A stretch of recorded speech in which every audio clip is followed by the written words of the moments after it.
नमस्कार दोस्तों, स्वागत है आपका आपके अपने YouTube चैनल स्टॉक ट्रेडिंग मंत्रा पर। तो आज हम डिस्कस करेंगे एक regular income strategy bank Nifty weekly short triangle के तौर पे। तो इसकी पहले हम इसकी यील्ड देखते हैं, किस तरह के इसमें प्रॉफिट्स आते हैं, फिर हम इसकी बारीकियां समझेंगे। तो ये मैं पिछले ठीक एक साल के लिए इसको बैक टेस्टिंग का यहाँ इसमें रन करता हूँ और इसके बैक टेस्ट रिजल्ट्स पे नज़र डालते हैं। तो दोस्तों ये आ गया रिज़ल्ट इसका बैक टेस्ट का पिछले एक साल का। अगर आप यहाँ देख रहे हैं तो इसमें इसने जनरेट किया है 1,16,265 1,16,265 रुपीज़। 2 लाख स्ट्रैटेजी है, दोनों ही लेग्स जो हैं वो प्रॉफिट जनरेट कर रही हैं और ड्रॉ डाउन है, बट थोड़ा सा ड्रॉ डाउन है। ये पिछले एक साल का 1,16,000। और अब हम इससे पिछले और एक साल पीछे तक का भी देख लेते हैं कि इसका अगर इसने 2020 में हमने इसको एग्जीक्यूट किया होता तो इसका रिज़ल्ट कैसा रहता।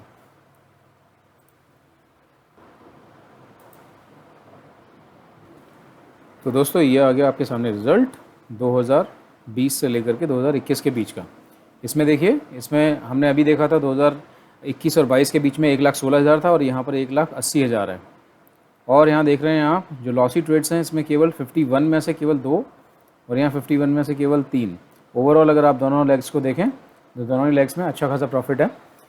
ये केवल सिंगल लॉट में हम इसको ट्रेड को रन कर रहे हैं। तो इसमें आप देखिए किस तरह से कंसिस्टेंट प्रॉफिट ये जनरेट कर रही है।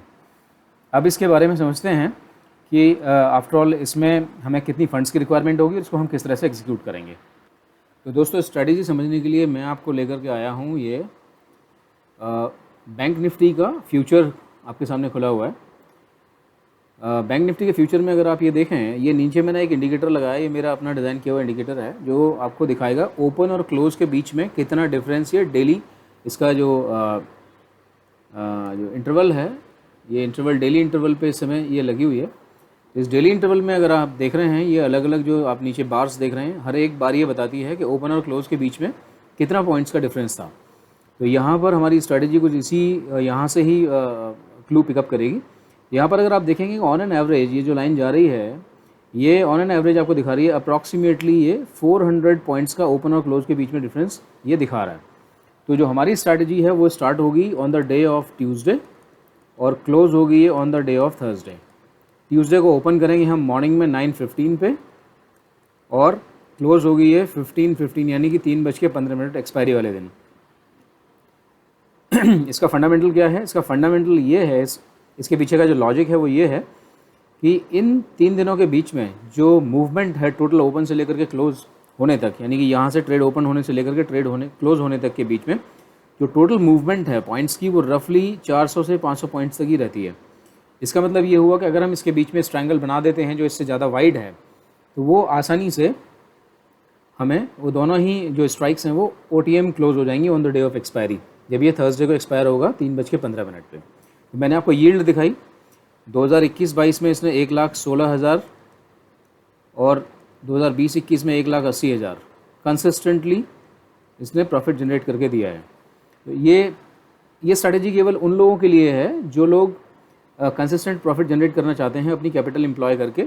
उनके लिए नहीं है जो 1,000 से 1 लाख बनाने आए हैं, क्योंकि 1,000 से 1 लाख बनते तो हैं लेकिन उसकी अपॉर्चुनिटी 1 in 100 1 in 1000 मिलती है। जिनको कंसिस्टेंटली प्रॉफिट चाहिए वो इस स्ट्रैटेजी को ट्राई कर सकते हैं। अच्छा, अब इसके अलावा इसको किस तरह से हम इसमें कैपिटल रिक्वायरमेंट रहेगी, एक बार उस पर नज़र डाल लेते हैं।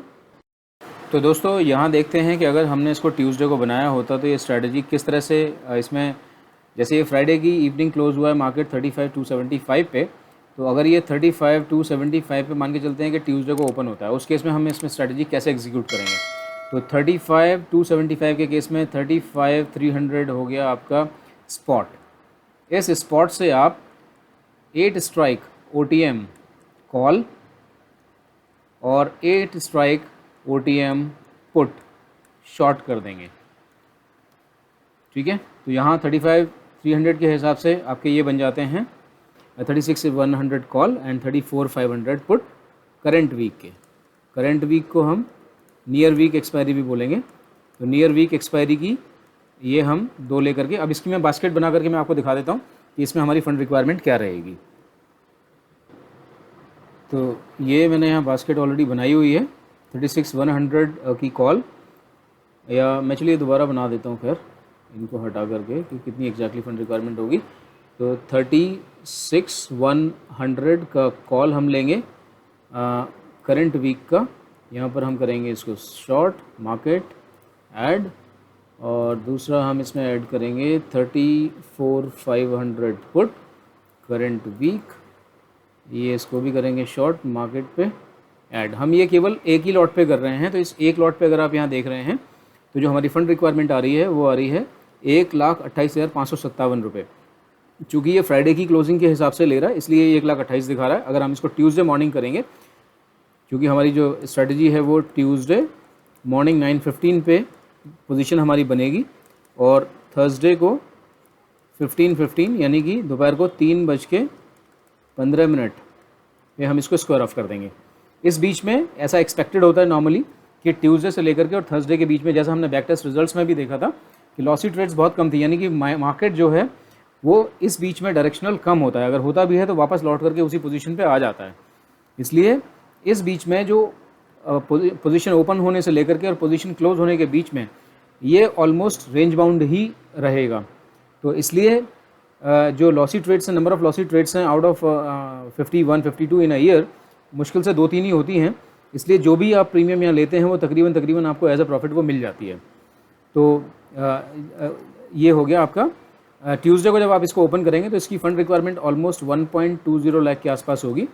आप सेफ साइड रहने के लिए, अपना रिस्क एंड मनी मैनेजमेंट रखने के लिए आप इसको 1.5 to 1.6 लाख भी रख सकते हैं, क्योंकि अगर बाई चांस मार्केट डायरेक्शनल हो जाता है तो आपको अपनी रिस्क मैनेज करनी होगी कि आपको पोजीशन अपना स्क्वायर ऑफ करना है, या अगर मार्केट डायरेक्शनल जाकर के वापस लौटता भी है उस केस में आपकी पोजीशन ऑटो स्क्वायर ऑफ ना हो जाए। इसलिए फंड अवेलेबिलिटी, मार्जिन अवेलेबिलिटी आपके अकाउंट में होनी चाहिए।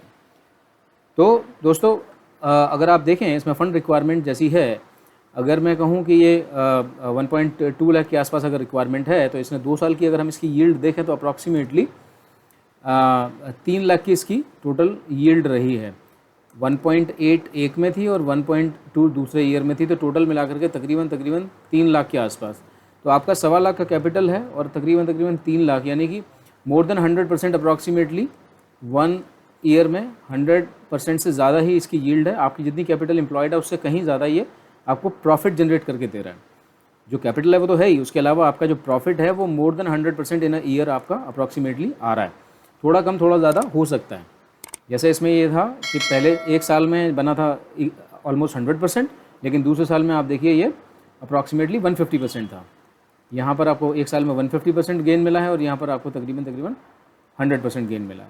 तो मैं अगर कंजर्वेटिव साइड में भी लेकर के चलूँ तो 100% gain approximately in a year ये देता है कंसिस्टेंटली। लेकिन मैं फिर से एक बार डिस्क्लेमर दे दूं, इस स्ट्रैटेजी को एम्प्लॉय करने से पहले आप अपना बैक टेस्ट, रिस्क मैनेजमेंट और मनी मैनेजमेंट ज़रूर देखें, क्योंकि पैसा आपका है, आपको प्रॉफिट होगा तो लॉस भी आप ही को होगा। इसलिए this is your responsibility to look into the risk management as well as money management. दोस्तों आई होप आपको ये स्ट्रैटेजी पसंद आई होगी। अगर पसंद आई हो तो इस वीडियो को लाइक कीजिए, अपने दोस्तों के बीच में शेयर कीजिए। चैनल पर अगर अभी तक आपने सब्सक्राइब नहीं किया है तो प्लीज़ सब्सक्राइब कीजिए and hit the bell icon so that you can get the notification of upcoming all videos. Thank you so much.